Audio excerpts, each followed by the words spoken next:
दोस्तों आज बात करेंगे 2M स्पोर्ट्स लिमिटेड की। इसके फाइनेंशियल ईयर 2025 के क्वार्टर सेकंड के रिजल्ट आ चुके हैं। रिजल्ट के बाद मैंने एक छोटी सी रिसर्च की है जो इस वीडियो के माध्यम से आपके सामने प्रस्तुत कर रहा हूँ।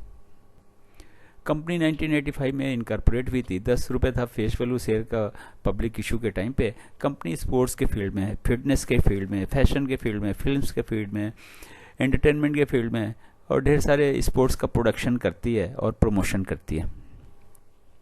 पिछले 5 सालों के रिवेन्यू और प्रॉफिट लॉस की अगर बात करें तो कंपनी 2020 में 2 करोड़ का रिवेन्यू जनरेट की थी, 2021 में 1 करोड़ का, 2022 में 2 करोड़ का, 2023 में 3 करोड़ का, 2024 में 28 करोड़ का।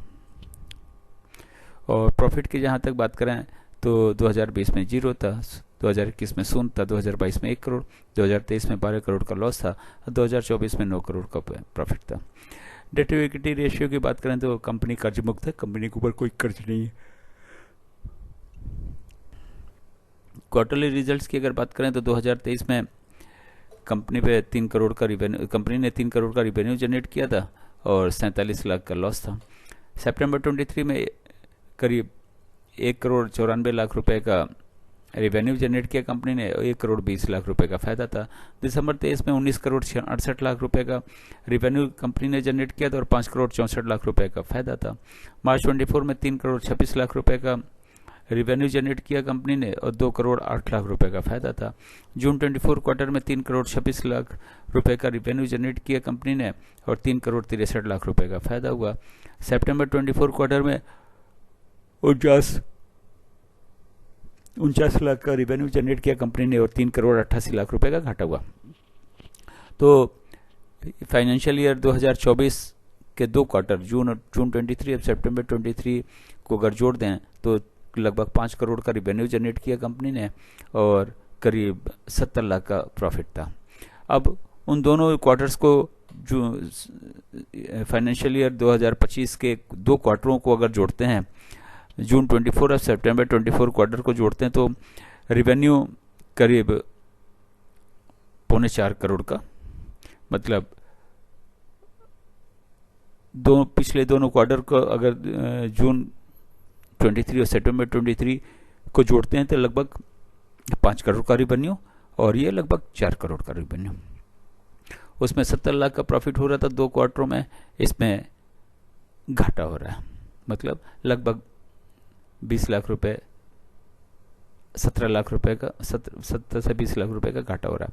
तो कंपनी का रेवेन्यू भी कम हुआ 1 करोड़ के आसपास पिछले 2 क्वार्टर में इस फाइनेंशियल ईयर में और कंपनी प्रॉफिट में भी नहीं है। तो कुल मिला के बहुत ही इम्प्रेसिव रिजल्ट आने की संभावनाएं दिख नहीं रही हैं, लेकिन इनमें जैसा दिसंबर 23 क्वार्टर में सीधे ही 20 करोड़ का रेवेन्यू आ गया और 6 करोड़ का प्रॉफिट हो गया, तो हो सकता है कि इस तरह का कोई रिजल्ट आ जाए किसी क्वार्टर का तो फिर कंपनी फिर से प्रॉफिट में हो जाएगी। तो अभी कुछ प्रिडिक्ट नहीं किया जा सकता और क्वार्टर टू क्वार्टर कंपेयर करने से भी कुछ बात समझ में नहीं आ रही, क्योंकि किसी क्वार्टर में 1 करोड़ का रेवेन्यू होता है तो किसी क्वार्टर में 20 करोड़ का होता है, तो किसी क्वार्टर में लॉस होता है तो किसी क्वार्टर में लगभग 5.25 करोड़ 5.5 करोड़ का रेवेन्यू प्रॉफिट हो जाता है। तो कुछ प्रिडिक्टेबल नहीं है, क्योंकि गेम्स तो ये कराते रहते हैं और कब प्रॉफिट हो जाए इसकी संभावनाएं तलाशना बहुत मुश्किल है।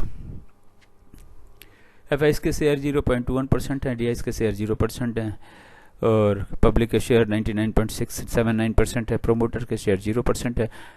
कंपनी कर्ज मुक्त है, रिजर्व और सरप्लस 276 करोड़ का है। कंपनी ने 10 करोड़ का इन्वेस्टमेंट भी कहीं कर रखा है, कंपनी के ऊपर कर्ज नहीं है। फेस वैल्यू 1 रुपये है, बुक वैल्यू 7 रुपये 81 पैसे है। 52 वीक लो 2 रुपये 19 पैसे, 52 वीक हाई 6 रुपये 84 पैसे। शेयर का प्राइस 25 नवंबर 2024 को 2 रुपये 62 पैसे था। शेयर का प्राइस 2 जनवरी 2025 को 2 रुपये 32 पैसे है। स्टॉक का पी 16.37 है, जबकि सेक्टर का पी 36.07 है। सेक्टर के पी से आधे पे लगभग ट्रेड कर रहा है शेयर। डिविडेंड यील्ड की हिस्ट्री नहीं है। दोस्तों एक इन्फॉर्मेटिव वीडियो था, इस वीडियो के आधार पर न तो इस शेयर को खरीदें न तो इस शेयर को बेचें। जहाँ तक मेरी रिसर्च का आउटकम है, मेरे रिसर्च के हिसाब से इस कंपनी के रिजल्ट्स जो अभी तक 2 क्वार्टर के आए हैं वो तो अच्छे नहीं आए, लेकिन कंपनी के क्वार्टर के रिजल्ट्स कभी बहुत अच्छे हो जाते हैं, बहुत ज़्यादा रिवेन्यू जनरेट कर लेती है और किसी क्वार्टर में और बहुत ज़्यादा प्रॉफिट कमा लेती है। तो ये सब डिपेंड करता है इनके इवेंट्स पे और इनके प्रोडक्शंस पे। तो कुछ भी शेयर में प्रिडिक्ट नहीं किया जा सकता, लेकिन कुल मिला के ये पिछले 2 क्वार्टर तो अच्छे नहीं रहे, आगे के 2 क्वार्टर कैसे आते हैं उनके बेस पे इस कंपनी का फाइनेंशियल ईयर 2025 का रिजल्ट कैसा होगा उसी के ऊपर डिपेंड करेगा। लेकिन कुल मिला के जिनके पास ये शेयर हैं, मुझे तो लगता है कि इस तरह की कंपनियों की एक्टिविटीज़ ज़्यादा बढ़ रही हैं आजकल, और कुल मिला के उनका प्रसारण भी ज़्यादा होता है, यानी टेलीकास्ट ज़्यादा होता है और प्रोडक्शन इस तरह के बनते ही रहते हैं। तो कुल मिला के इनका फ्यूचर तो मुझे ठीक लगता है, लेकिन आप अपना रिसर्च करें, उसमें मेरी रिसर्च का हेल्प लें और अपने सभी रजिस्टर्ड फाइनेंशियल एडवाइजर से बात करके शेयर को खरीदें या बेचें। जिनके पास ये शेयर हैं उनको अभी बने रहना चाहिए, और जिनके पास नहीं है, ये थोड़ा सा अलग तरह का शेयर है, उसमें एंट्री भी ली जा सकती है।